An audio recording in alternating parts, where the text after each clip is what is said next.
You ask Tiger to solve. This deals with linear equations with one unknown.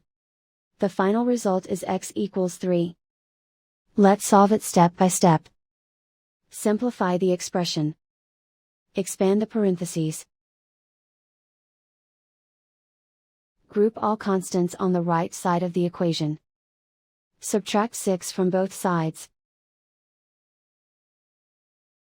Simplify the arithmetic.